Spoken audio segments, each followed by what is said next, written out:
Today I'm hoping to discover something potentially very interesting. You see watermelons for sale everywhere in Georgia. Quite a big watermelon will only cost you about $1. Incidentally, I've been walking on this boulevard for about 15-20 minutes now, and the dog has been following me the whole time. I'm not quite sure why. So the boulevard's just come to an end, and at the very end of it is one of these many interesting police stations you see all over Tbilisi.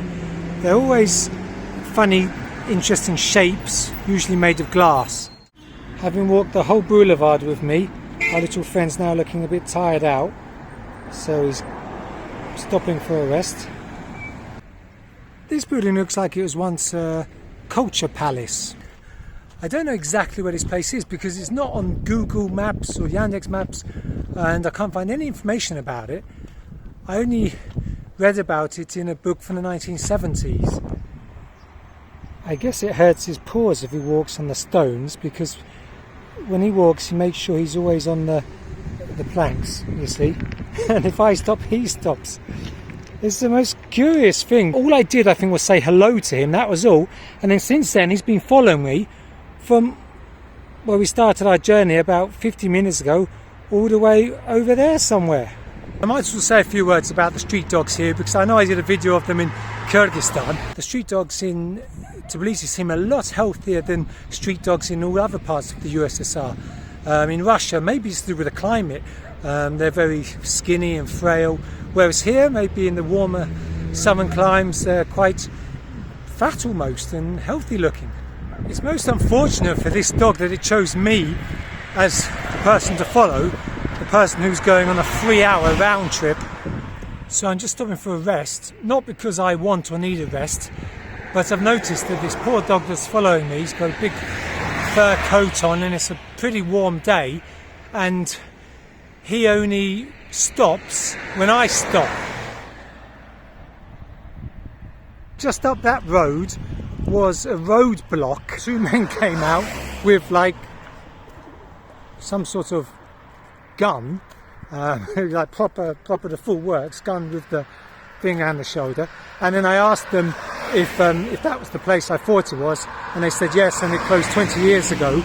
I didn't quite ask what it was now, but it seems something they certainly don't want people going in.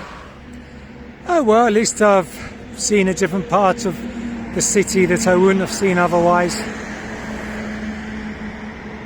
So after an hour and a half of walking pretty much in the middle of nowhere, not seeing anywhere to buy a drink, we finally get back into civilization, into a little housing estate where there's a chance to get a drink. He's managed to get his water. So water down there, water here. So he's happy now. Now he's going to sit down and lie. I think that's the last we're going to see of our friend. There seems to be 2 types of street dogs. The ones that stay in their area and have their hood, and they never move from there. They spend their whole life in their region, and they can sometimes be a little bit overprotective of it, a little bit territorial.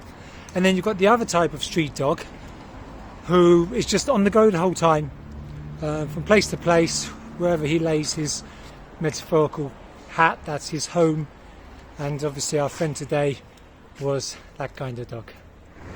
What a great bit of luck it was that the dog decided today to follow me around. If it wasn't for him, there wouldn't have been an episode today.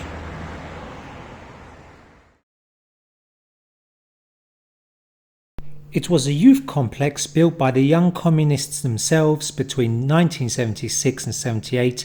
Young people could come here to study, exercise, pursue their hobbies and relax.